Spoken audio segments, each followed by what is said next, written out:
On this episode of the Haunted Objects Podcast. So this wasn't an exotic animal from another planet. This is literally like an Earth cow. As far as I can tell, he had a roast beef sandwich on the moon. So, I don't know.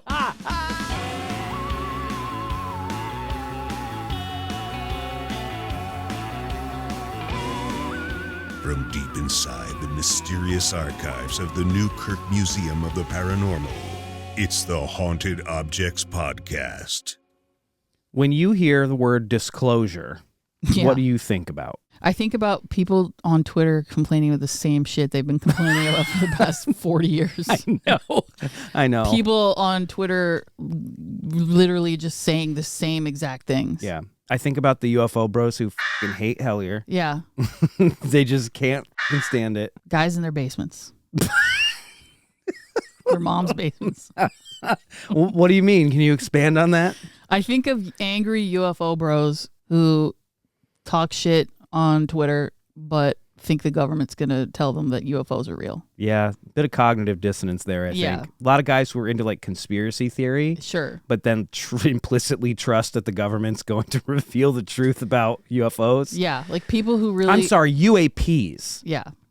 People who actively believe other people who have been proven like disinformation agents that are like, I love this guy. This guy's fucking awesome. Yeah, a lot He's of lying to us constantly for 30 years. We should trust him now. Yeah, I definitely feel that way. I when I hear disclosure, I think right around the corner. Yeah. You know, like because I feel like for the last 60, 70 years, there's been a disclosure movement. A lot of people want to feel like that's a new thing. Mm-hmm.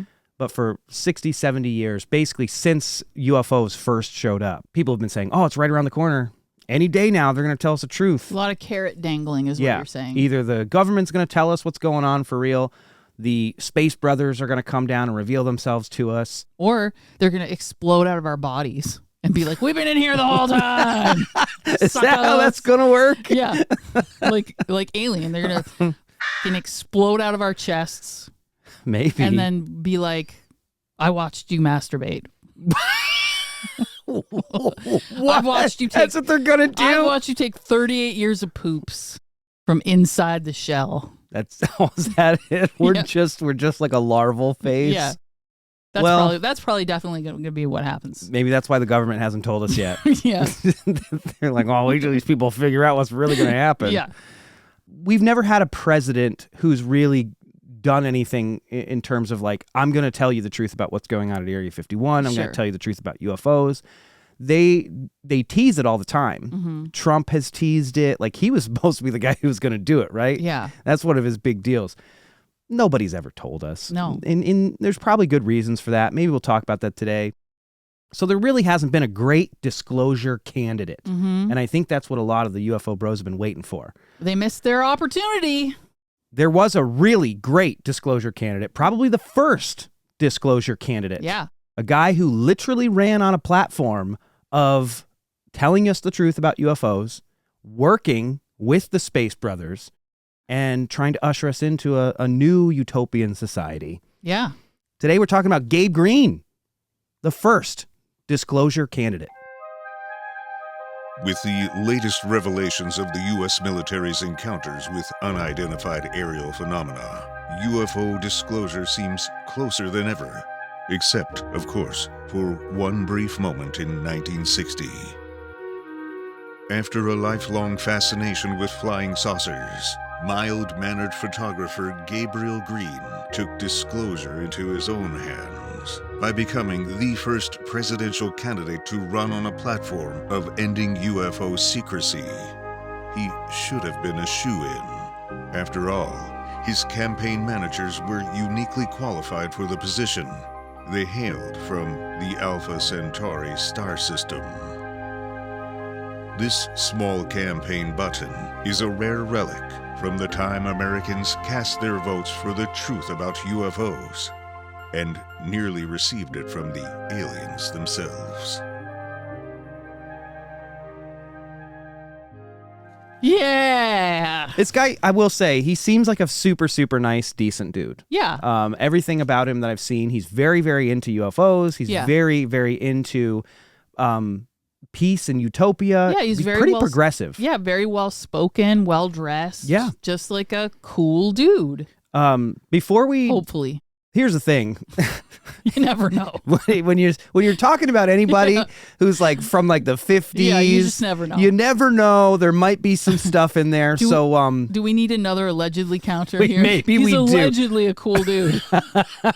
You never know. There's a lot of ideas that were around back then that really didn't age all that well. Yeah. But when we start talking about this guy, we start talking about his platform, you'll see he's very progressive, particularly for the time period. Sure, absolutely. Gabriel Green was, I think his job was he was a school photographer for like the LA City school district. Yeah, he was like the guy who basically took every kid's photo. Yeah. In LA. Yeah. Which sounds awful. Guess what? He was a weirdo. Yeah. One of the good kind. I think one of the good kind. Allegedly. Allegedly. He claimed that he had seen over 75 UFOs. Mm-hmm. And at one point even claimed regular contact with humanoid space people from the Alpha Centauri system. Yes. AKA, as he described them, like babylicious people. Yeah, that's the thing. Real aliens, hot people. The aliens that look like humans are always like smoking hot. Yeah. Right? They're babes. Unless they're the Men in Black, because they look a little weird. Yeah. No, they're always super smoking hot. Yeah. According to Gabe, that's the definition of a alien. According person. to most people who've met like humanoid entities. They're just real. They're like elves. They're like really, really attractive humans. Gabe Green founded the AFSCA, which stands for the Amalgamated, which means combined, Amalgamated Flying Saucer Club of America. AFSCA. And AFSCA was a big deal back in the day. Yeah. AFSCA, I actually have a bunch of his like different material here from AFSCA. He ran like big conventions in the California area. Did a lot of stuff out at Giant Rock, which is a big UFO mecca. Super cool, super awesome. He had a kick-ass like mobile base that was in an old Volkswagen bus. It was like the first Scooby-Doo van. For sure it was, because Like- this would have been in the 50s. Did it have like aliens and UFOs on the side of it? Well, it had the AFSCA logo on the side. That's cool. And it was like his mobile command center. It was Where super is fucking cool. Oh, Connor's going to find it do you have here. a picture of it? Oh, Yeah. That's so cool. The- Even the font is awesome. It says the AFSCA mobile unit traveled to the Bay Area during the Labor Day weekend for the purpose of being at the second annual Spacecraft Convention in Pleasanton, California. Very cool. Oh, that's super cool. Among those aboard were Gabriel Green, president of AFSCA, Miss Helen Siebert, vice president of AFSCA. I think that's who he ended up marrying, right? Yeah. So he met his wife through his UFO club. Cute. I can relate to that. I met Very my wife cute. through a ghost hunting club. Kind of, yeah. Yeah. Yeah. Long before Gabe ever ran for president, he was a publisher who was very invested in the UFO mystery. Yes. Like I have here numerous copies of the different periodicals that he would send out. He was cranking content out. He was attending UFO conferences and writing about them. Like he's got a crazy story in this one that we'll talk about in a little bit. But like this one here, 21st year of flying saucers. This is Flying Saucers International. And this is from his Flying Saucer publishing company. Here's another one here, the AFSCA World Report. This one's got the Reinhold Schmidt story in it. This is from 1960. Here's another one from 1959. This is one of the, this is the Thy Kingdom Come souvenir program. One of the things that like rarely ever gets talked about also with a lot of this stuff from the era is how amazing this aesthetic is. Like this, everything from the font to even like picture choices, everybody looks so great. And like, there's just, it almost feels like it's a lost art form for like creating stuff that had like a big vibe from this era. Yeah. It was the font, it was the color choices, everything just looked so great, and it's kind of lost today. And these are great. There's all kinds of awesome stuff. Like this one right here, actually, this is funny. This one came out at the same time he was running for president. That's so funny. So this one has his like whole campaign. Yeah, the Space People's Choice. Yep. He was the Space People's Choice. Fascinating thing about this one is in the back. Tape recorded messages from space people available from AFSCA. Oh my God, we need to get those. You can get a reel-to-reel of To Men of Earth by Voltra. Monka and Merku Speak. Greg is going to be on eBay later trying to find those. We got to pop them in the reel-to-reel player. There's a bunch of stuff from Monka and Merku, Hatan, Sutko, Balerian. It was crazy stuff. But this guy was into it. Yeah.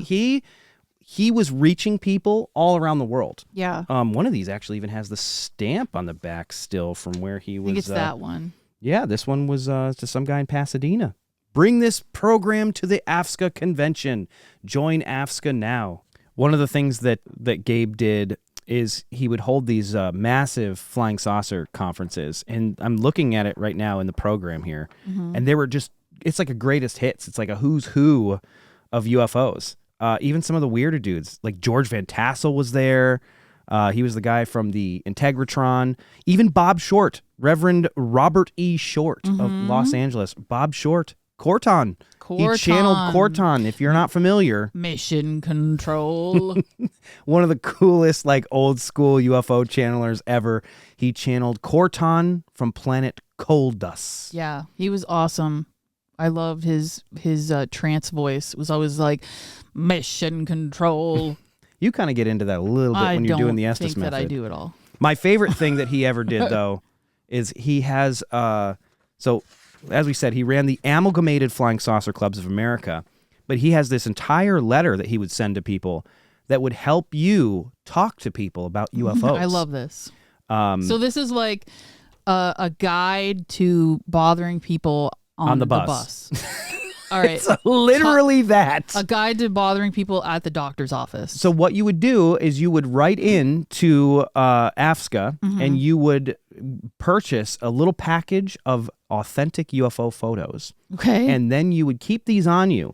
This is a full instruction here. Number one, carry these photos with you everywhere. Put them to work and for our cause. They can help you be an effective instrument of enlightenment to everyone you meet. Can I see? Yeah. I love this so much. So you would just take this with you, and then you would practice. It's great. And I think the instructions say something to the effect of like, go up to somebody and be like, have you seen that there are UFOs captured on camera? Yeah, like how to show saucer photographs to people. Yeah. How to freak people out with pictures of UFOs. And then you'd say, did you know that they're coming from other planets? Invite people to attend local meetings. I would love to know how often any of this actually worked on people. Caution, do not pressure people to accept your statements. Do not argue with them or try to give too much information at one time. Slowly indoctrinate them into your belief system. Exactly to join our cult. The strategy of the space people is not one of forcing people to accept the many startling concepts. It's very cool, though. It is very cool. It's very neat. Gabe he was really, really into UFOs. Yeah, I can tell. What the part that I like about Gabe, because there's a lot of people these days, particularly, who are very, very into UFOs. Yeah. But they're into like nuts and bolts stuff. Yeah, I think this is very cool. Gabe was not. Gabe was not a nuts and bolts guy. It's hard to imagine, just because of the climate of the UFO community and ufology just today. Yeah. To imagine someone running for office that doesn't really believe that UFOs are physically like nuts and bolts machines like that, because we're so conditioned to think of so many people believing that they're UAPs, they're nuts and bolts, but the idea of someone being like, number one, I don't really necessarily believe that, but number two, hey, hi, I want to be president. It's not that he didn't believe that they were nuts and bolts crafts. It's that he didn't care either way. Gotcha. He was interested in the people flying him around. Gotcha. He wanted to make good connections and have a good relationship with the space people. Got it. So he was more interested in the pilots than the plane itself. That's exactly it. Okay. And the people who had come into contact with the pilots, because he thought that they had interesting things to say. And as far as he was concerned, the people from outer space, they had the answers. They knew what we needed in our society in order to catch up to be properly welcomed into the international, galactic brotherhood of man. Because the space-faring people are like peaceful and loving and all that kind of stuff. They'd figured out how to make sure that everybody had everything they needed. Gotcha. They were all together. Okay. So that was his deal. And it's funny because it's a lot like it is today, where you've got the camp that doesn't believe in the quote-unquote woo-woo nonsense. They just want like crashed UFO parts, reverse-engineered UFOs. Sure. And we want to see where they're coming from. Yeah, and then you have the kind of the New Age community and the starseed community that has really sort of taken a hold of a lot of these old ideas and made them their own. Yeah. It's wonderfully illustrated in direct audio that we have that we can put a link to, where there's a reporter who showed up at one of Gabe's conferences and was walking around talking to all these people. And one of the people that he talks to is this guy from NICAP, which is an early precursor to MUFON. Yeah. And the NICAP guy was just pissed off the whole time.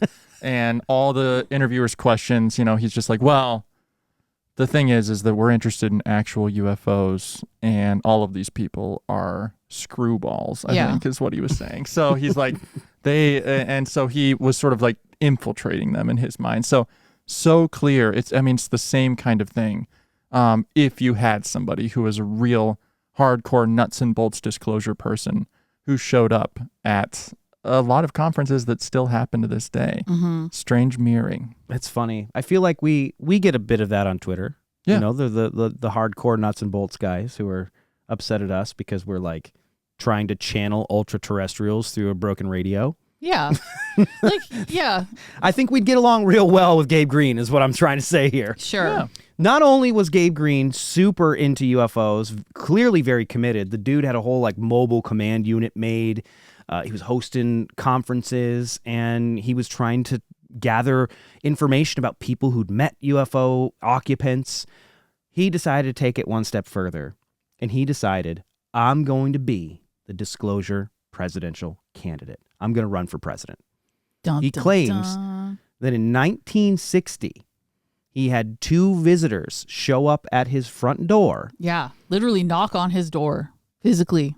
Introduce themselves as men from outer space and say, you need to run for president. Yeah. They said, they even gave him his campaign slogan. Abe in 1860, Gabe in 1960. That is the slogan that he ran with. It is on his campaign button. Yeah. What we're talking about today. I have it right here in my hand.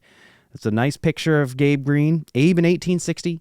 Gabe in 1960. It's actually a pretty great slogan. It's great. Yeah. And it was given to him by space aliens. Thanks, space people. These were men from Alpha Centauri. Yes.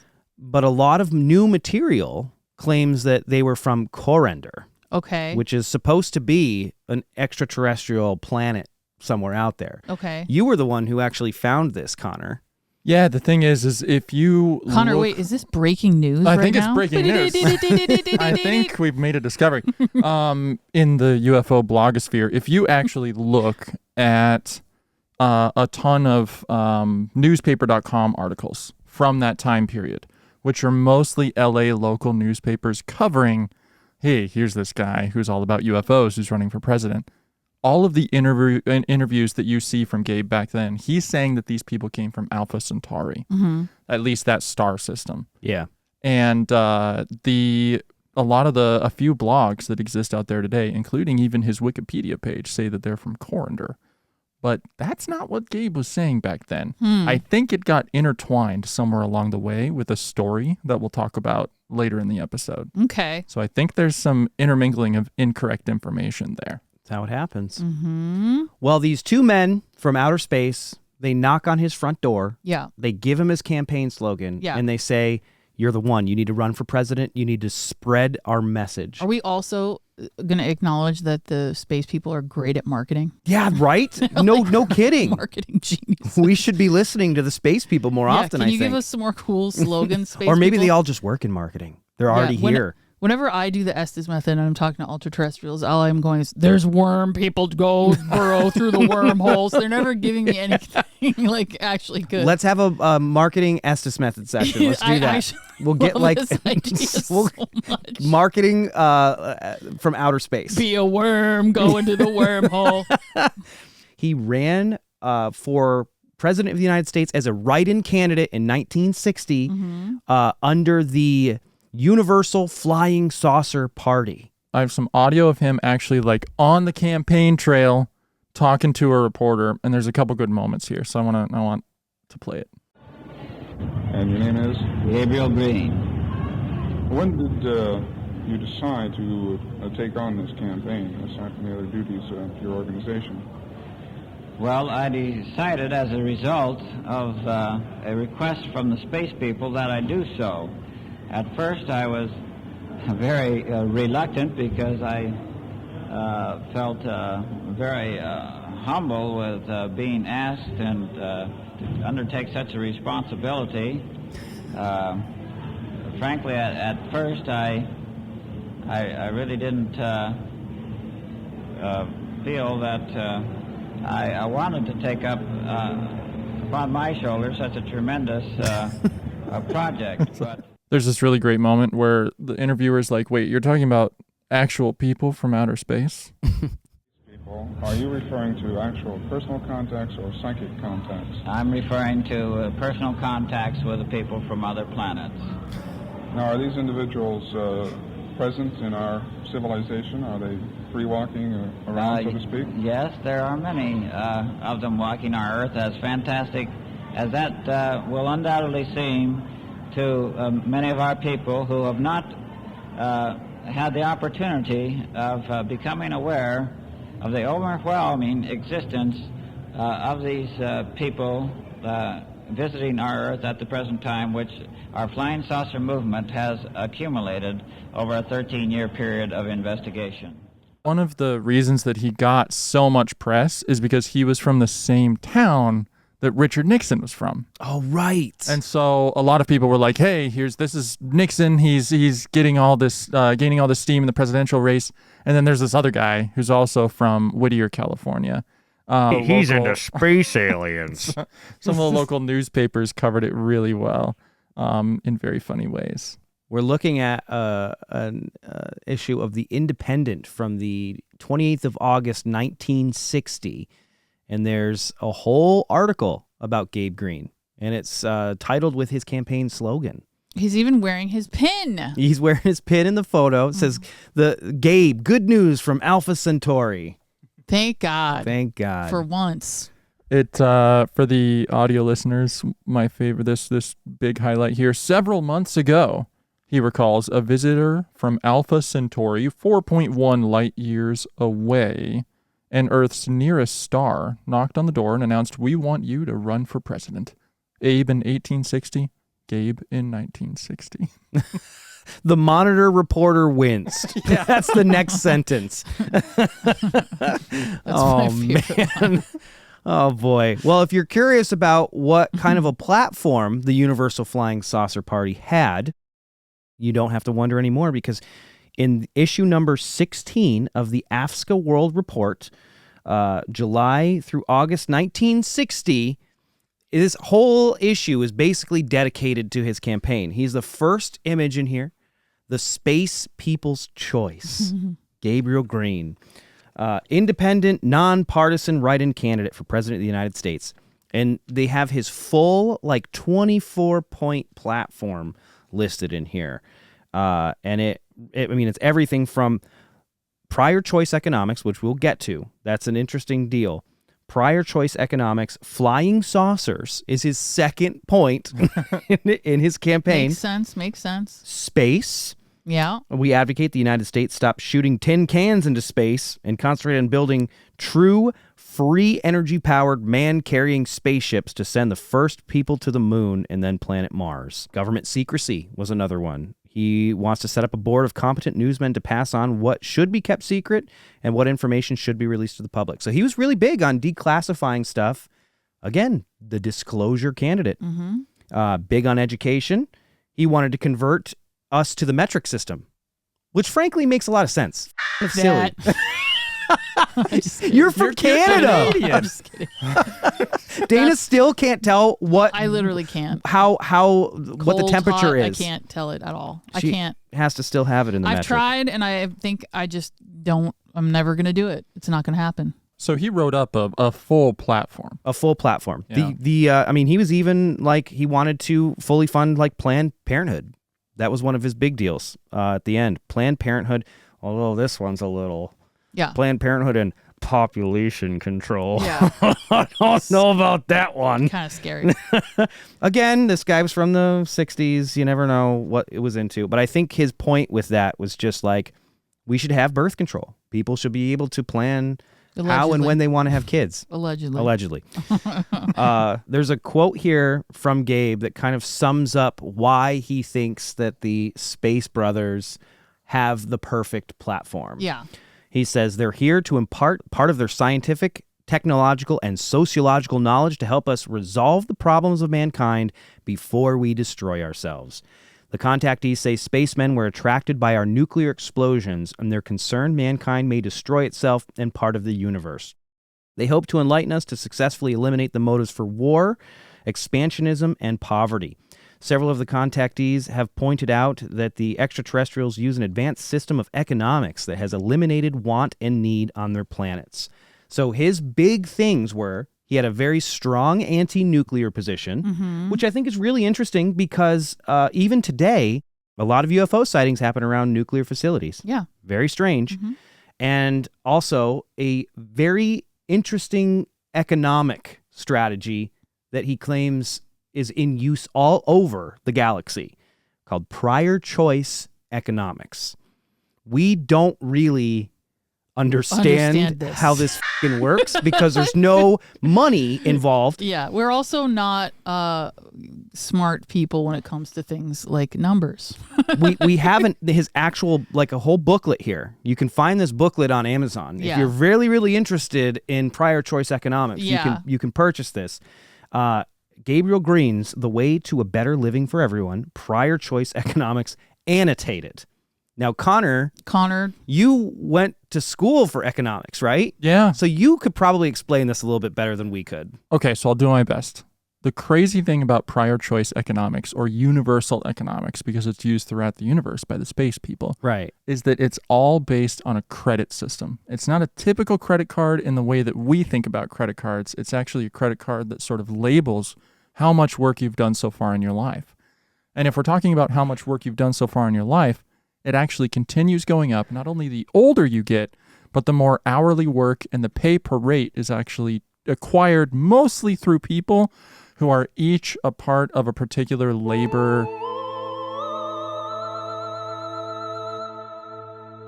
Are you in possession of a haunted object? An antique spiritualist tool? Wreckage from a crashed UFO? The Newkirk Museum of the Paranormal wants to add it to their archives. Whether your strange item is causing you paranormal problems or is simply a supernaturally significant relic worthy of curation, we want to hear from you. For more information on our acquisition process, visit paramuseum.com.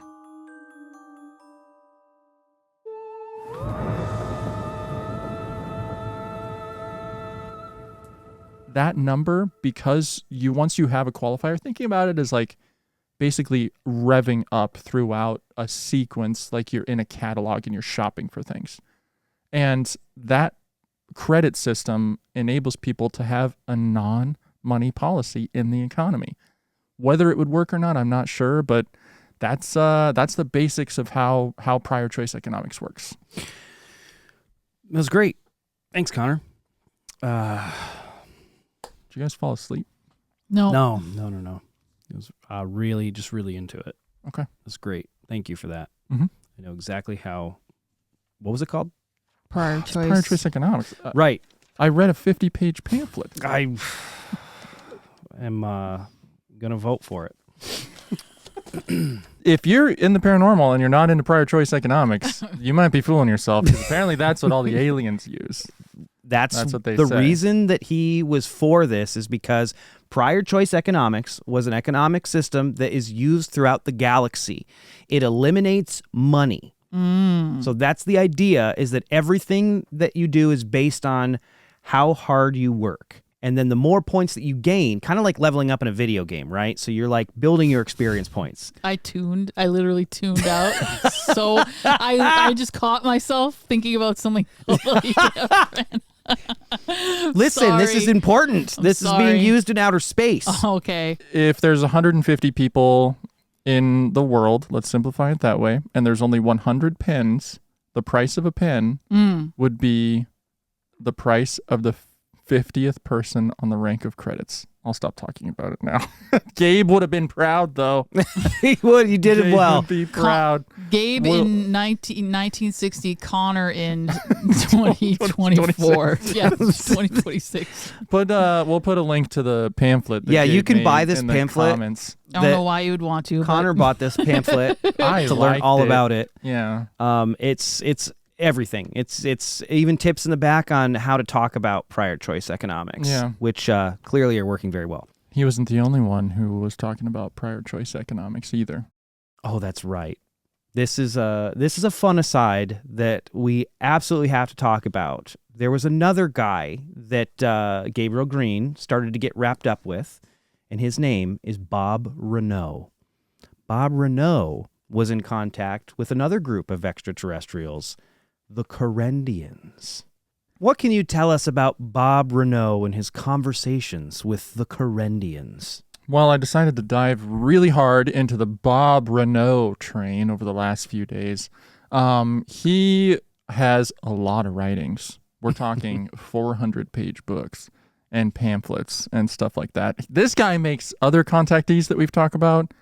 I mean, he's like the J.R.R. Tolkien compared to like people who would just write a little pamphlet, you know? Yeah. There's whole lore, there's everything about it. So why is it then He's- that nobody knows who Bob Renaud is? I don't know. Because they not- don't want to read a 400-page book about lore. All right, fair.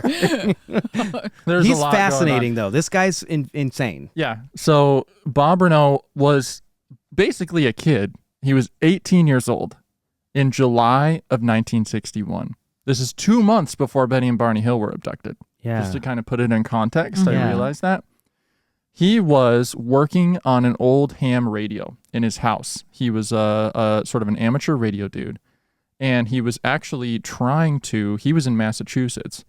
He was trying to reach the BBC, which is something that you can kind of do if you're a radio aficionado. And he was sort of this tech whiz kid. And he's trying to reach long-distance signals across the pond. And so he was modifying his radio to try to be able to do that when he started to hear this really loud beeping noise. And this beep starts coming across, and he's confused about it. And so he tunes his radio just slightly off of what he believes should be that BBC channel. And right underneath that, he starts to hear a light, airy, California accent, female voice. Mm-hmm. And the voice says, "Bob, we'd like you to stay on this frequency for a little while." Oh, And then starts talking to him. And she introduces herself as Lynn Airy from the planet Korrender. Mm-hmm. And he basically goes on to have enormously long conversations with these people Enormously long boners. about their planet and about what's going on. So they first instructed him how to modify his radio receiver to receive their transmissions even better. He followed those instructions. And basically, in the middle of the night, usually most of the contacts were around 2-3 in the morning. He would be talking with these folks. He lived in his parents' basement. He was, Dana, Shocking. He was only 18. Shocking. So My favorite part, though, is how he described these aliens. They kept giving him instructions, like you said, on how to better receive these signals. Mm-hmm. They eventually gave him instructions for a television set, correct? correct. They gave him. They said we could actually beam not only our voices but visuals into your home as well. And so he had to build a special modified television set based off of their instructions. Mm-hmm. And at one point, he takes the television set and he turns it and he's like, "Okay, I think I've got it." And he hears Lynn Airy's voice coming from the spaceship up above the Earth from Korrender. 400 and she light years says, away. "Okay, I'm going to turn the camera towards myself now." And she turns the camera toward herself and she is a babe. Of course she is. Of course she is. There's a book that Connor found online, like it's like big book someone put together of all Bob Renaud's stuff, and there's an image of Lynn Airy in it, and it is exactly what like an 18-year-old boy would Yeah. hope that like a babe from Korrender would look like. Yeah. It looks like they took an image of like 1990s Pamela Anderson. Yeah, it kind of looks like, yeah. Here it is. I want Just so bad to. not- I'm going to turn it into a God, poster and yeah. hang it here in the office. This is Are the you- weird. are you- Wait, but I- hold on a second. First of all, He doesn't Bob Renaud actually give their measurements Yeah, he of the gives women their on Korrendor? gives their Physically- measurements. just physically not of the body measurements were like you would tip in half because the It's top. like Lara this- Croft in a video game. The weight of your jugs would bend your body completely in half. And my favorite part is like, what the are those running shoes about? I know. No, it's right there. What does he say? Oh, it's an actual quote. Oh my Lynn God. Airy, at this point, the camera swung directly on Lynn Airy. She was a breathtakingly beautiful blonde who appeared to be about 18 or 20 years old. She stood there quietly for a few moments, knowing, no doubt, that I wanted to drink in the details. Fucking gross. Her hair was shoulder length and softly wavy. Such a figure I've never seen. Talk about stacked. This is This to describe herself, this is what she'd said. I am 5 feet 4 inches tall, 122 pounds, 37, 22, 26, 3 exclamation points. he repeats it again. Yes, 37, 22, 26. Then had come another shocker. I am the equivalent of 74 of your years of age, which in our society is the prime of life. So, Wow. so that's his main alien content.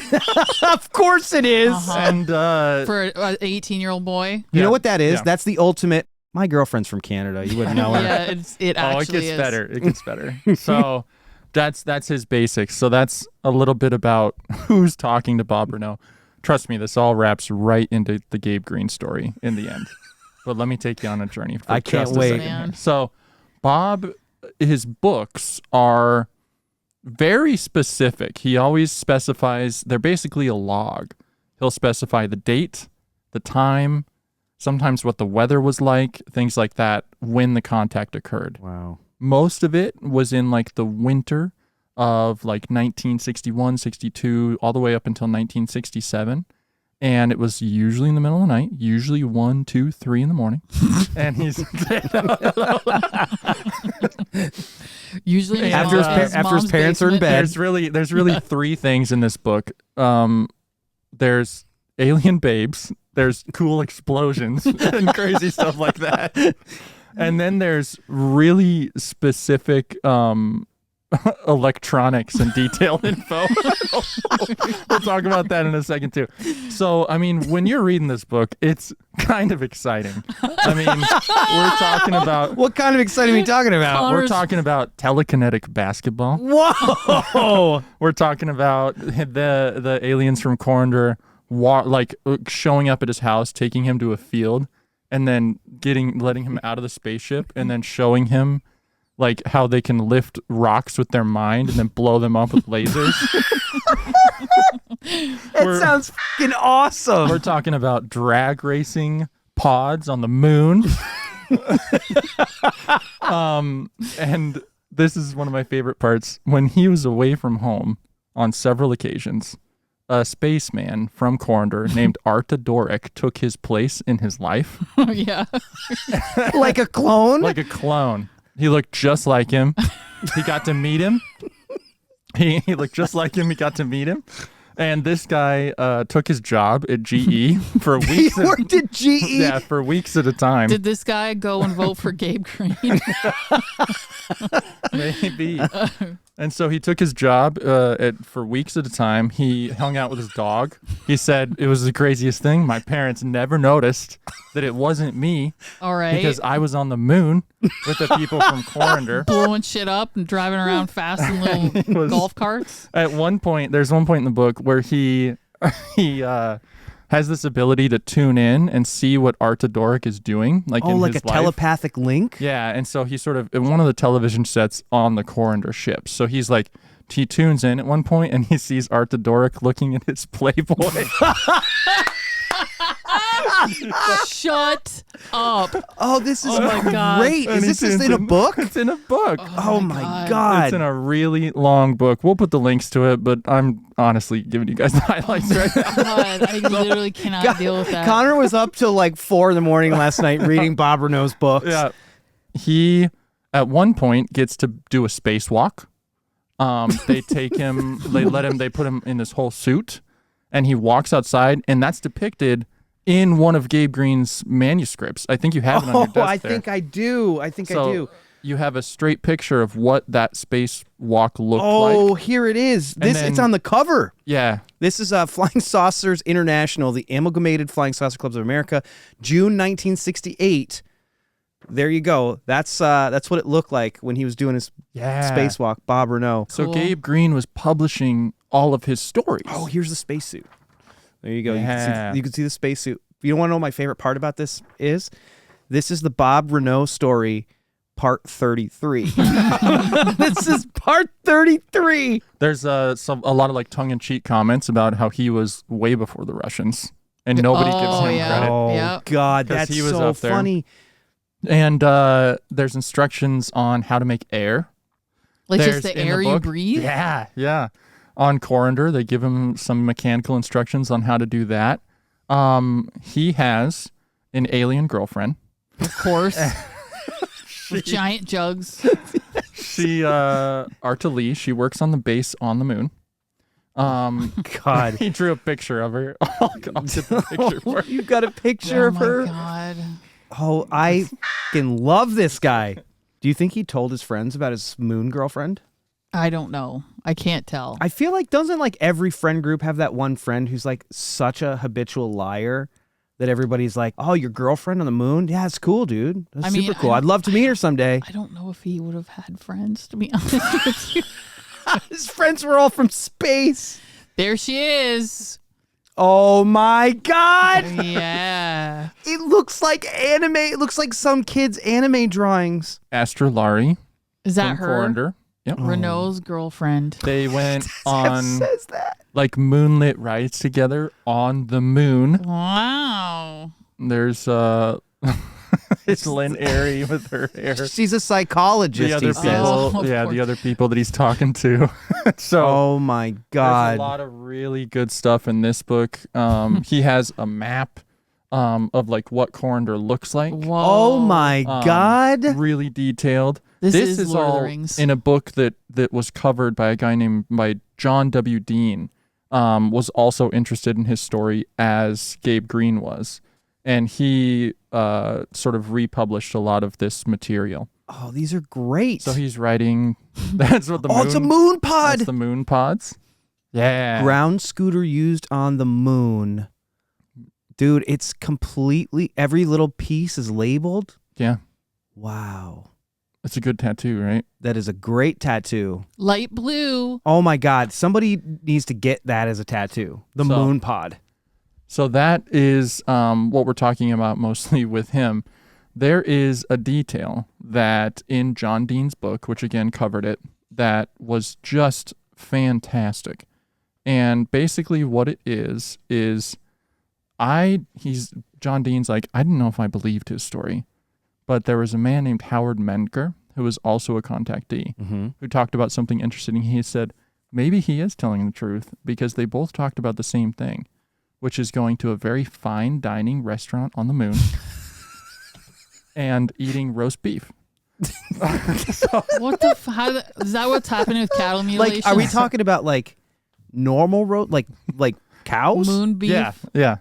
So this wasn't an exotic animal from another planet. This is literally like an Earth cow. As far as I can tell, he had a roast beef sandwich on the moon. So I don't know. I don't know what other details you need other than that. Okay. So I wonder, was it just that? Were there any sides or anything? Or is that it? just that. Just this- this roast beef sandwich? That's, first of all, What a weird detail. that sounds disgusting. Could you imagine being, I'm in a fine dining restaurant and them slapping down a roast beef sandwich in front of you? Oh, Howard Menger. Yeah, he was so the guy. Howard Menger also talked about eating a roast beef sandwich on the moon. Is that So we about? have multiple contacts. Speaking of roast beef sandwiches on the moon, And then in the book, there's a lot of anti-nuclear stuff.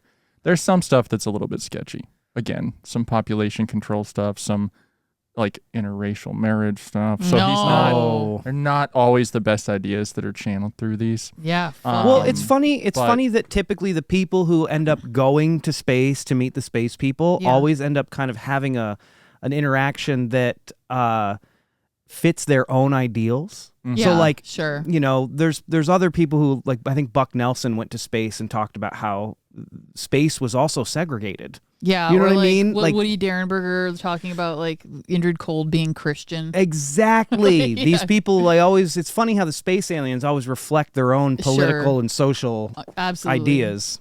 And I wonder what that could mean. what's a little bit strange about his stuff, there is some actually weird details about this. Okay. It's unclear at times. He says that his contacts mainly came through the radio and through the television set that he modified. Mm-hmm. And we'll throw some pictures on screen of like what that looked like. He had an incredibly like detailed setup. He had somebody visit him who was his name was Bob. What was it? Bob Grisset. Oh yeah, and he was like a super. He was also an electronics whiz, and he knew a lot about ham radios. And he started to hear some of these stories, and he said, "Well, I want to look at his setup." And he said, "No, his setup actually is being modified to maintain like really long distance signals." Weird. And keep in mind, this is like an 18, 19-year-old kid. Mm-hmm. And he said that he watched him sit down at a typewriter and have a full-on conversation with him while his hands were typing single-spaced, super detailed, channeled accounts directly from whatever was out there. That's weird. So in his book, he never specifies, yes, I'm sitting down at a typewriter and typing this out and it's all just coming to me, which kind of sounds like he's making it up. Mm-hmm. Yeah. But it almost sounds like automatic writing when it's looked at from another person's perspective. Like he's not consciously doing it. He's consciously doing other things. It's like channeling something. Yeah. It's just coming through him. He said, sometimes he said, these accounts are all directly from my experiences with the Korrendians. People will wonder, how can I remember all of the details of these conversations? They say that they sometimes beam them into me or have some sort of hypnotic like suggestions that they'll do in person. And he said, when I'm ready, the info just flows into my mind. The Korrendians told me I would be able to remember everything when the time came to write them down. When I'm ready to write, the words just flow, and once something is written, suddenly my ability to recall long conversations verbatim is not any good at all. So weird. It's all like sort of channeled stuff is what it ends up being. But he's also giving incredibly detailed accounts, saying that at one point he's watching them do what he calls a psycho probe onto this guy who works in the Pentagon. And they're controlling this guy while he's walking around the Pentagon. What? Wait, what? Yeah. So they can zoom into people and then move them around, remote like control them? remote-controlled animals? Yeah, so they'll put a ship up above, and then they'll like drill a hole into the ceiling and then throw this thing into somebody's mind. And then they'll be able to control them for a moment so that they get a view of their psyche. Is it like a physical and then they'll object? walk around. Apparently. Oh, so it's not like they're not doing it psychically. They have to have a physical object that like they a put drone. on you. And he says that what will happen is that in order to find good contactees, they're doing this to people all the time. And then if they're good candidates, they become a contactee. This is I actually hate everything about that. This is before a lot of people started really getting into like alien implants. Yeah, that's true. Because alien implants were like a 90s thing that started coming up. Yeah. So what if these are some of the first alien implants? I mean, the other thing too that we haven't really talked about is like the world that we live in today. When we're talking about UFOs, we always imagine like the Greys or like you know what I mean, like beings that don't necessarily look like us. These were just people. Oh yeah, these were just like people-looking motherfucking aliens flying around in spaceships. I mean, this is like prime time Stranger at the Pentagon shit, where like Valiant Thor and Indrid Cold, they look like normal people, like just more attractive or like maybe more exotic-looking people. The Space Brothers, they look just like us. Yeah, which is, I mean, it's funny that just hot. Yeah, hotter. That didn't seem. Did he think that was sinister that they were like controlling people? Oh, he was did. scared Okay. of it. He was Okay, scared of that's it. interesting. And thought people should not have the capability to do this. Yeah. They could drive people to do very bad things. Mm-hmm. And so at one point they hand him controls for a moment because they God. say, well, you don't have the same laws as we do. Oh God! And so we're under control for this. Wait, they were like, But you need to be, Oh, so they no. gave him the joystick to control this man in the Pentagon for a moment. What did he but do? he If it just was walked- me, if you've ever seen me play video games before, I would just have some guy walking up against a wall trying to figure out how to actually use it. He would just be like, how do I jump? How do I jump? How do I turn this guy around? He'd be saying that because I'd have the earphones on. How do All I the jump? people- How do I jump? How do I turn this guy around? How do I turn him around? No, he's just standing there. He's just standing there going, "Mom, Mom. Mom, Mom, bring me a sandwich, Yeah. Mom." Yeah. That's exactly what it would be. That's what would happen. So that's kind of, but I just want to just remind again, this is clearly the work of like a hormone ravaged like teenage boy. Yeah. Right. But at the same time, half of this book or more is really detailed technical stuff. Yeah. And what is kind of weird is that as I'm reading this book, I read it on my Kindle. We'll throw a link in the description. And what Kindle does is it shows you sometimes what other people are highlighting. All of the sections about like magnetic anti-gravity propulsions were all popularly highlighted. Weird. And it would be like, there would be dots underneath it all, and it'd be like 5 other people highlighted this section of the book. I'm like, who else is Weird. reading this? That's strange. So, and some of the stuff, keep in mind, again, this is a teenage boy. I'll read like one of the sections. This doesn't even make any sense to me, but he's talking about really detailed stuff. One of the things the Korrendian showed me how to do is how to investigate the properties of subatomic energies under the influence of higher frequencies of radiation. Oh, There was okay. resonance that can be used to either generate or to negate gravitational flux dependent on phasing. Experimentation will show how to control angles of magnetism. Diamagnetic materials are being diagravitic as well. There are several isotopes that will act as insulators to create a differential of flux, magnetic and gravitic. And it's like, what are you talking about, buddy? But I mean, So- it's interesting because it's like in true high strangeness fashion, Right. you have what is seemingly a hilarious story about a horny 18-year-old boy talking to babes in space, and then co-mixed with it is like actually interesting scientific information that you potentially Yeah. interesting scientific information. So it's Yeah. like strange. it's a perfect little high strangeness noise pocket. and signal, man. Yeah. So some of this channeled stuff, truly, the book is a roller coaster ride because you're reading about these technical manuals about how spaceships and magnetic propulsion work, and then on the next page, he's talking about watching alien babes play telekinetic basketball.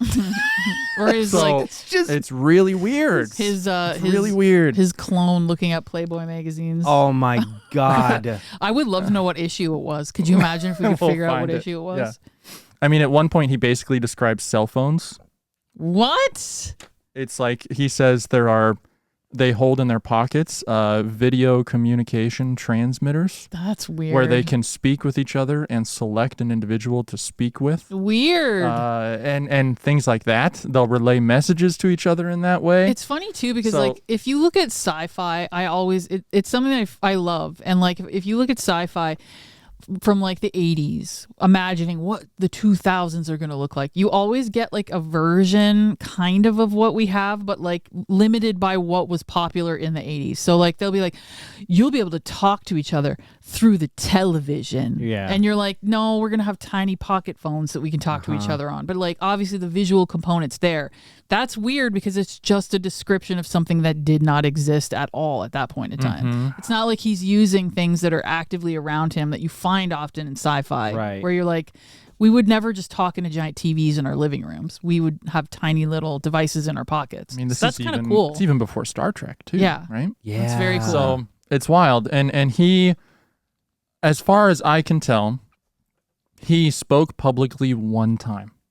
And that was at Buck Nelson's annual UFO conference. Kidding. So he knew Buck Nelson too? Yeah, and apparently he was and he was a young kid, and apparently he was ridiculed by some skeptics and stuff, and he never attended another conference. Oh, that's so sad. But he did. Gabe Green was again like his #1 fan. Wow. And That's he was cool. publishing all of his stuff. And then later on in Gabe's life, Gabe would write letters for questions to the Korrendians, and then he would get back to them and things like that. I need to add an aside here. Yeah. If you have never heard of Korrendians before, Oh, yes. you probably have if you're a fan of Tim and Eric. If you're a fan of Tim and Eric, awesome show, or any of the stuff they do, there's a guy, David Liebehart. David Liebehart. Shout out David Liebehart. Shout out David Liebehart. David Liebehart had a whole episode of his show called I Love David that was all about how he was abducted by extraterrestrials and then ended up also having a Korrendian girlfriend named Jezebel. Jezebel? Something Maybe like Jezebel. She looked exactly like Betty Page. Yeah. Again, stacked. Looked exactly like Betty Page. Met her at the La Brea Tar Pits. And then they became boyfriend and girlfriend, and I think they still speak to each other. He also has a song. He does have a song. And There's a Korrendian that knows my name. There's a whole song. We'll put it in the show notes. Yeah. But I know Liebehart. Connor's giving me this look like we're not putting it in the show notes because you're ruining it. But it's a song about Korrendians. It's David Liebehart. It's David Liebehart. We got to. And so a lot of the Gabe Green stuff, because he published this guy's whole saga in one of his pamphlets and magazines, gets really tied into the Korrendian stuff. And that's probably why, to this day, that makes so much sense. material says that the people who knocked on Gabe Green's door were from Korrendor, is because later he got hooked up with Bob Renaud. Bobbert Renaud. And it's a little bit of a like an incestuous business relationship as well, because there are parts of Bob Renaud's writings that are like, Lynn Airy, the Korrendian, then began to speak to me about universal economics. There is someone on Earth who understands it well. His name is Gabe Green. Yeah. People should talk to him. You know, it's like, That's so you see a little bit of that kind of working its way into the fan fiction. They're marketing geniuses. Yeah, they The were space creating their own people. Marvel universe. They were. Korrendian universe. Korrendian universe. All right, let's bring this back around to presidential campaigns. Do you think that the presidents have ever known what UFOs actually are? I think probably up until like a point, and then I don't think any of them know anything about it at all. Yeah, and even Obama here, he was on the James Corden show, and he said, what's true, and I'm actually being serious here, is that there's footage and records of objects in the skies that we don't know exactly what they are. We can't explain how they move, their trajectory. They did not have an easily explainable pattern. So I think that people are still taking seriously trying to investigate and figure out what it is. I don't know, man. It sounds to me like they don't really know what's going on. Yeah, I think that's what it is. And wasn't there a president who basically like gave the secrets away and it got out because of an actor's wife? Yeah, supposedly it was Nixon. Oh, that's what. Okay. Supposedly he was, and this is a little bit of like weekly world news kind of stuff. Yeah, like but supposedly he was really good friends with Jackie Gleason, the actor, and Gleason was, as a hobby, really into UFOs. And after they went golfing one time, Nixon was like, "I'll show you some UFOs," and he apparently took him to a base and showed him an alien body. And then Gleason told his wife about it, even though he was told to keep it secret, told his wife about it, and then his wife told the press. And it just got out. And then they got in trouble. And then people say, allegedly, that's when presidents stopped being shown stuff. Yeah, so basically he was showing off. Yeah. And it ended up getting out. There's one story that like Eisenhower was whisked away to meet with aliens at one point to say, stop talking about nuclear weapons and stuff. Oh, right. Conspiracy theorists got really into this idea because he was whisked away from a vacation in the middle of the night once. And they thought that it sort of co-aligned with some interesting alien stuff. And the official report is that he went and had like a chipped tooth. And had to go have it taken care of in the middle of the night. That's right. I don't know. I think they probably were in the know if there was anything for them to know up to a certain point, and then I don't think they know anything anymore. I think they know just enough about it to know that it's much stranger than they think. Because I think it's two things. I think that there is strange phenomena that's happening in the skies that we don't have an easy answer for. Sure. I think that looking at that phenomena as a nuts and bolts problem, you're already too far gone. Okay.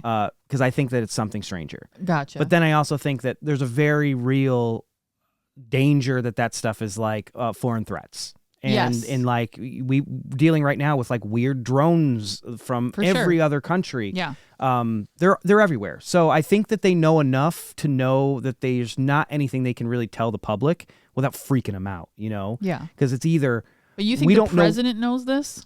Yeah, I think probably. I think the president knows that like there's weird stuff. They even say it. There's weird stuff that we don't really know what it is. We're trying to figure it out. But I think there's other stuff that they can't say, which is like, oh no, that's just in China and their crazy drones that are checking out our nuclear sites, stuff like that. Gotcha. There is another side to this story that we should talk about. What? The idea that two human-looking men showed up on Gabe Green's doorstep, knocked on the door, and said, hey, I think that you should run for president. Here's your pre-made campaign slogan. Here's prior choice economics. Here's all of this stuff that we use. Go run on that platform. Yeah, a little sus. A little sus. And this is why.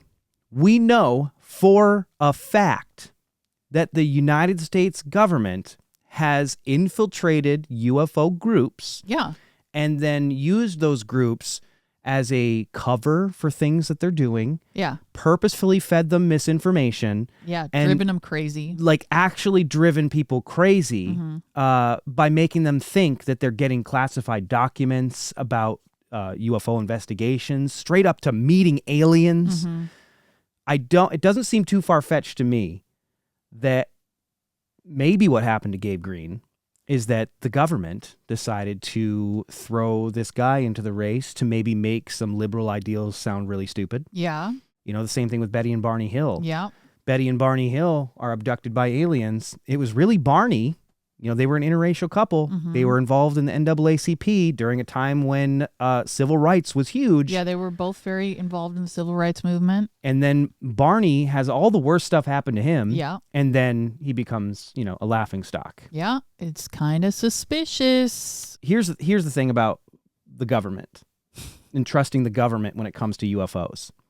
There have been really bad things that have happened. Yeah, lots of them. One of them is what happened to Paul Benowitz. Yes. Paul Benowitz was a defense contractor. He was a real whiz with electronics. Seems to come up a lot. A lot of people who know a lot about electronics and radios and stuff like that. This guy starts to think that he's seeing UFOs around this military base. He believes that he was intercepting electronic communications coming from and about alien crafts. Yeah. And he was driven to near insanity because of all of this. Yeah. Turns out later, an Air Force Office of Special Investigations agent named Rick Doty admitted that he worked on hoaxing documents and feeding false information in an active disinformation campaign to UFO researchers that included Benowitz. In fact, there's a super, super famous clip of a UFO investigator named Bill Moore at a UFO conference in the 80s telling everyone that he had been tricked by the United States government. There were no meetings with aliens and UFO occupants. He was actually being fed information by these government disinformation agents in order to send people off of the trail about secret government projects and stuff like that. He was booed on stage. He was. Because these people wanted to believe it so bad. There's an entire book and documentary film about this case called Mirage Men. I reference it quite a bit. If anyone is curious about trusting the government when it comes to UFO disclosure, read Mirage Men, watch the documentary. It will make you think twice about it. Yeah, especially because some of those people are now popping back up in popular UFO media and television and documentaries. Absolutely. And it's as if some people have forgotten. Oh, yeah, no, Richard Doty's back. Yeah. He was in a big Showtime documentary about UFOs. I don't know how anyone's trusting this shit. Yeah. Like, it's all right there. We're doomed to repeat this over and over. And I see, like, today, the UFO bros are falling for the same thing. They're, like, implicitly trusting what the government is telling them about UFOs. We're going to figure it out. We're going to solve it. What's very funny to me about all of this, and I feel the same way about it that I do, you know, the nagging voice in the back of my head whenever I read about Betty and Barney Hill's abduction. Gabe Green was a very patriotic guy. Yeah. This was a guy who clearly really loved his country and wanted to do what was best for his country. Yeah, he wanted to make it a better place for everyone. But he also loved UFOs to the point where if people from the UFOs show up and they say, hey, run for president, he does it. Yeah. Richard Doty has a fucking scary ass quote in the Mirage Men documentary. I feel like it's a quote for anyone who has an interest in the paranormal or even just in UFOs just in general. You should probably keep this quote on lock and think about it quite often. I'm paraphrasing here, but it's essentially people who fly American flags are easy to fool.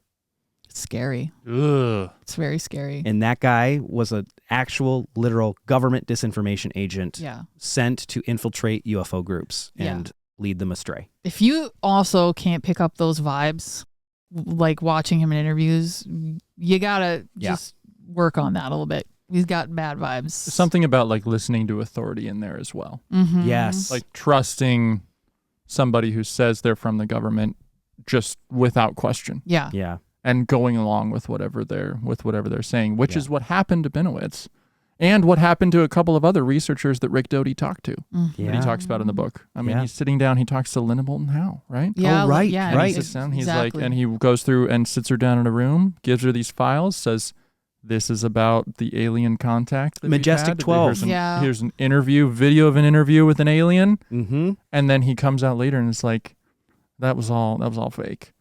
And then nowadays he's back and he's talking about more meetings with aliens and stuff. It's crazy. And people are just putting him in shows Yeah. and not questioning it. So he could be, again, you could be a double conspiracy theorist and be like, well, he's lying about all of it. Yeah. It's like, I don't know. Maybe Right. he doesn't even work for the government. But we do know that Benowitz was driven insane by his UFO stuff and had a unfortunate demise. Yeah.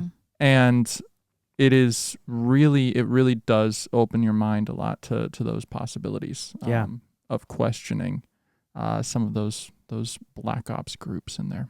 It's the, you know, just like Betty and Barney. Barney said that they were wearing like hats and they were dressed like military guys. The aliens were.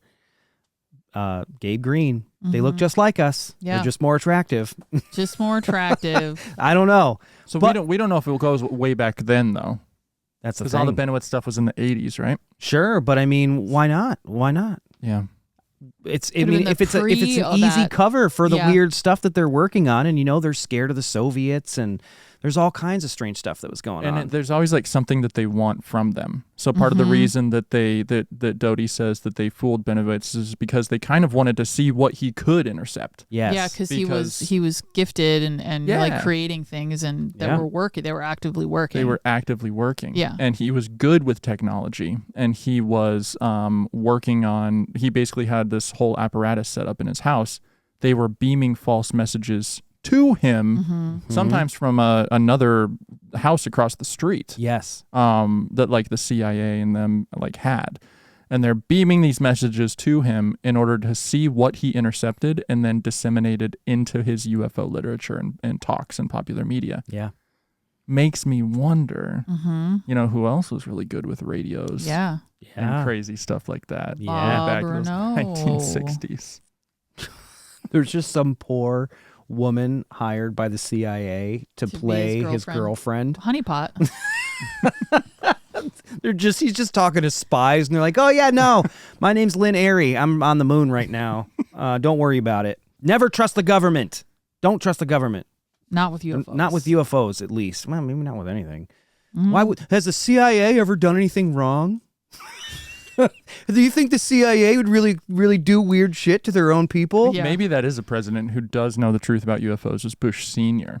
because he was the head of the that's CIA true. Bingo. before he was ever elected. So maybe that is a Yeah. modern day one that might know more. That's Yeah. true. I mean, we're guessing. It's all allegedly. Allegedly. For sure. Allegedly. One of the things that you normally see is people eventually wake up to the idea, oh, I'm being screwed with. Yeah. And then they talk about it and they come out. Bill Moore did it at the UFO conference where he was like, listen, Majestic 12 isn't real. I've been being fed information, yada, yada. Mm-hmm. They usually come around to that. So that's not something that Gabe Green ever did. Yeah, he kind of just stuck with it his whole life. He really. did. Yeah, he still loved UFOs right up until he died. Yeah, his wife passed in 1970, and he just kept going. We found his old website on the Wayback Machine. In fact, in the guest book, we even found a comment that Bob Renaud had left after Gabe died. After Gabe died, Yeah. saying farewell from everyone. The Korrendians are saying farewell, Yeah. and it's actually really sweet. Uh-huh. Oh yeah, Connor can pull it right up. Bob R. on 8/30/2003 said, "To all who knew and loved Brother Gabriel, we wish to extend our heartfelt condolences for the loss of a dynamic personality. The world is poorer for his passing, but somewhere out there, he's carrying on the work. Our 28 years of association with him through Brother Bob will not be forgotten. We will continue, as will he. Master Kalen Lee, Lynn Airy, Ori Val, Astra Lari, and the rest of the team salute him. Godspeed, Brother Gabriel. Va e Lucy Eno Nol Si Unir." Which we discovered is it like a greeting It's like go in love and light in Korrendian. in Korean? Yeah. It's like their goodbye. There's a whole Korrendian alphabet, and in one of the books, you can learn how to speak Korrendian if you want to. Mm-hmm. Hello. It's hello, but with a K. Kalo. That's how they say There you hello. go. Bit like Pig Latin, maybe? Yeah. I So mean, it's cool. Here's the interesting thing, though, just, to play devil's advocate. Bob Renaud seems to, in 2003, still be talking to Yep. Lynn Airy and all of the squad. So that's kind of interesting. Wow. Gabe Green, Yeah. no matter who it was that told him to run for president, Yes. he believed in disclosure. I think you can tell. Yeah. There's a quote from Gabe's book where he writes, "Incidentally, I am always suspicious of people who refuse to divulge information for the good of the people. It is only a short step from there to deciding we're not capable of voting in an election. Censorship is not the democratic way." So Gabe Green was the disclosure candidate, not just for UFOs, but for other things too. He wanted the American people to know what was going on in their government, and probably would have released more information than we're typically used to getting. Whether or not he was actually contacted by spacemen, we'll really never know. I mean, we can come to our own conclusions about that, but who he thought he was talking to, if they ever appeared at all, maybe the spacemen were just a way for him to get the message out and get people to pay attention to his platform. Yeah. Maybe that was the case. And he was pretty progressive for his time period. He wanted like racial integration and everything. He wanted everyone to have civil rights, funding Planned Parenthood, population control. Don't know about that one. But by all accounts, it seemed pretty reasonable outside of the UFO stuff for most people. How reasonable? Well, let's talk about how well he did in the campaign. He ran, again, independently. He was a write-in candidate. So you had to remember. Yeah, you had to literally write his name down. Yep. You had Universal Flying Saucer Party. This guy got 170,000 write-in votes, which is 110,000 more write-in votes than Kanye West got. Go Gabe. Yeah. That's great. That's pretty impressive. It is. Yeah. It's a lot of people. He obviously did not win. We're not living in a spacefaring utopia today. Do you think it was 170,000 space people that are living here? Maybe that's it. He was the space people's choice. Then he wasn't the space people's choice. Well, maybe there weren't enough space people. Or maybe they left. Maybe they did. He ran again in 1962 for U.S. Senate as a Democrat from California on an anti-nuclear position, and he placed third with 113,000 votes. He ran again in 1972 with the Universal Party. This one was really Nixon versus McGovern, and Nixon won it in a landslide. Yeah, this is when the space people had left, apparently. They Well, only got 119 votes. Yes, they were long gone by that point. Yeah. They're like, we can't help these people. They keep fucking around with Yeah. nuclear weapons. Like, it's a lost cause. We're out of here. We're bouncing. Yeah.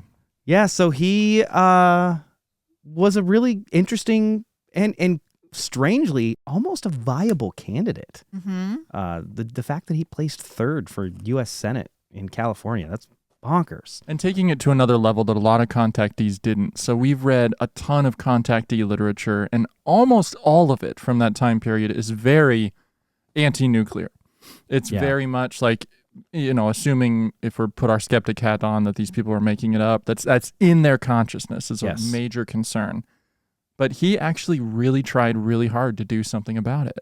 We have a quote here from Gabe that is kind of, it sums up why he thinks the space people wanted him to run for president.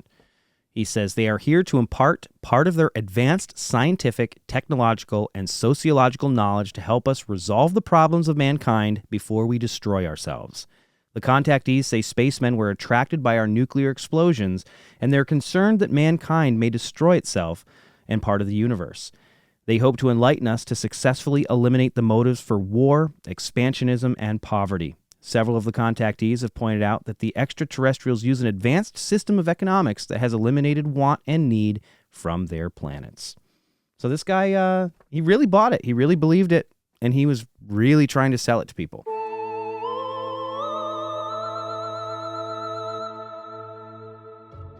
This episode is brought to you by the Newkirk Museum of the Paranormal Membership Program. Become a museum member and take part in live paranormal investigations. Receive Dana's Magic of the Month subscription box, access in-depth artifact case files, and gain access to hundreds of hours of exclusive content available only to members. To become a member, visit patreon.com/paramuseum.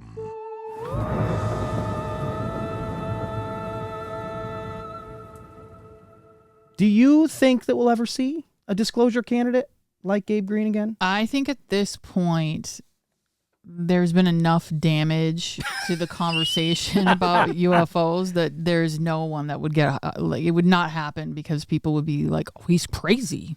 I don't know. I'm going to push back on that. You know why? Because we literally have QAnon nuts who are elected to Congress. Yeah, but these are people who think that there are elites who are drinking the blood of children in pizza restaurants in Washington, D.C., and they're literally being hired. I don't see it happening, and I don't see a president having, belief systems like that. I just don't think the average person would be really willing to. Yeah. I don't know. I think inevitably something like that. Inevitably, all presidential candidates are asked about UFOs at some point. Sure. And they all kind of have the same response, which is, I don't know. It seems weird to think that we're alone in the universe. We should probably be paying attention to the weird stuff in the skies. Yeah. But that's about it. But that's also like a safe answer. Yeah. Gabe was going, space people are knocking on my door and talking to me. Yeah. Like the difference between someone saying, weird things are in the sky, I don't know, man, could be whatever. Like that's one thing versus him going, an alien man knocked on my door and gave me a bunch of literature, and now my campaign is going to be about that. I think that no way would that ever happen. So all that said, what's your response to the typical age-old question that people ask believers like us all the time, right? Why aren't UFOs landing on the White House lawn and talking to the president? Why aren't they speaking in front of the UN? Yeah. Instead, they're showing up at a farmer's house in Missouri. Yeah. Why are only these people hearing from them? I mean, I think my personal opinion is I'm not a nuts and bolts UFO guy. Like, I didn't come into UFOs from any kind of a prior investment in them. I watched the X-Files as a kid, and I read like the Time Life books. I came at it from a paranormal investigator's perspective. So I was into the idea of like poltergeists and things like that. And so when I started to get really interested in UFOs, I saw the crossover and the correlation between like people who think that somebody dead is speaking through them and a contactee who's like channeling aliens from Korrendian. I see the similarities there. Mm-hmm. There's a parapsychologist whose work I really admire by the name of George P. Hansen, and he wrote a book called The Trickster and the Paranormal. And it's all about how like marginality and liminality play a part in paranormal phenomenon, the manifestation of it. So you see more often people who are on the fringes of society, maybe people who live a liminal lifestyle or are marginalized by society. They seem to have more interaction with the other than people who are really well adjusted. So presidents are pretty well adjusted. Mm-hmm. I mean, for all of the conversation we can have about how they're out of touch or whatever, they have to be pretty well adjusted with the world today in order to be hired for the job. So our elected officials are very, they're not marginalized. And surety has to fit in with the office. Yeah. Exactly. Otherwise, you're not going to get the job in the first place. Bingo. There's no room for being unsure. Mm-hmm. I think I agree with you in terms of I don't think that they're landing on anyone's lawn. Yeah, I don't think that's happening. Yeah. And I know my opinion will change, but this is sort of where I'm at right now. And it's mostly just kind of in line with a lot of what Keel thought. You know what I mean? Like, I think we are communicating with them and I think that they're around us, but I don't think that we're doing it in a physical way. Sure. And I don't think they're landing on people's lawns. And I think that if they had the capabilities of doing it, which I'm not saying that they don't, I just don't think that they've done it here. So why would they tell someone to run for president? What do you think the deal is? Like the aliens? Yeah, why would aliens go, hey, Gabe? I think the idea is maybe preparing us for communication once we've adapted new ways of thinking, maybe ones that are a little bit more in line with the way that, you know, everyone else in space is thinking. Maybe we're not, you know, up to snuff yet. And so maybe they're disseminating information to certain types of people to help us kind of get there. Yeah. That's a thought. I know it's a relatively popular theory in certain spaces. Or it's the CIA trying to discredit a political movement. Or that. Oh, Yeah. I mean, yeah. Take your pick. Take your pick. What do you think, Connor? I think that there's a definite correlation between the era of the contactee movement, the golden age of contactees, which is the late 40s up until the early 70s, that in that time period, things like Star Wars didn't exist. Yeah. And I think that a lot of that sort of human need for gigantic myths and story and those archetypes and stuff that maybe people weren't finding, maybe they were seeking out in other more bizarre ways. Yeah. And so sometimes I think that a lot of the contactee literature is sort of like following that. Mm-hmm. Whether or not they believed that it was actually coming from an outside source or not, I'm not sure. Yeah. But at the same token, and I think we all do, like I also believe in aliens. Sure. And so I think that sometimes there is, at this moment right now, there is a great ether, a beyond, a something, this higher level of consciousness, whatever you want to call it, that sometimes occasionally through the super spectrum, a little sprinkle will be dropped. Yeah. And then some people just take it really far and make a whole cake out of it.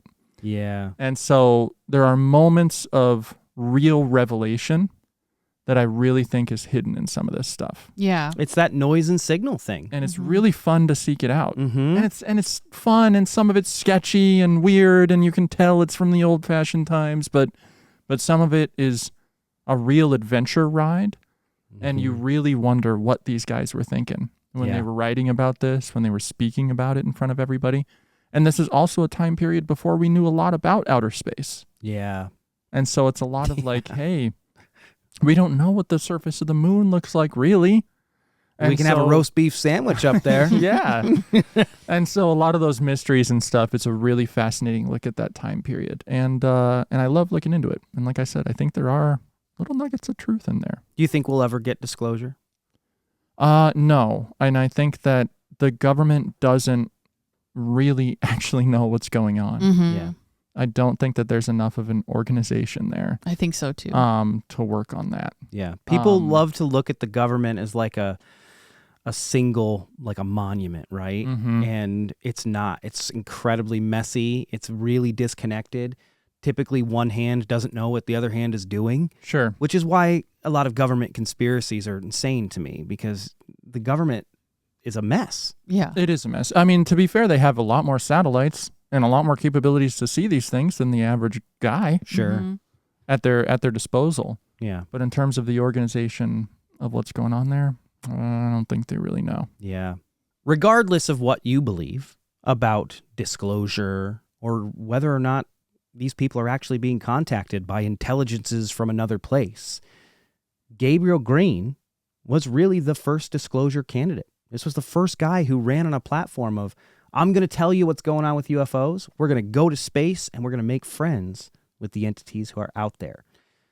It's funny to look at this and see that we still kind of have two ways of looking at the UFO issue today. You still have the nuts and bolts people like they did back then, and then you still got people like Gabe Green, who wasn't really interested in that. He just, he wanted to make friends with the space people. All of the ideas about what alien contact is and how the idea of UFOs can influence politics are really encapsulated in Gabe Green's political button, in his slogan. It's there. It was given to him by extraterrestrials. There's a lot of questions about what that is, and they're questions that we've been asking for 60 years at this point. That is what make Gabe Green's political campaign buttons haunted objects. The Haunted Objects podcast is hosted by Greg and Dana Newkirk, produced by Connor J. Randall, with photography directed by Carl Pfeiffer, and features exclusive artifacts from the Newkirk Museum of the Paranormal. To learn more about the artifacts featured in this episode, take part in live interactive experiments, and enjoy exclusive Haunted Objects content, become a museum member at patreon.com/paramuseum. This has been a Planet Weird production. We're gonna get killed. Someone's gonna kill some of these guys. I got 400 guns in my basement, bitch. Can kill you. Trump was going to tell us about the aliens. They didn't let him. The cabal wouldn't let him. They have a lot of time in their mom's basement. I'm just antagonizing them now.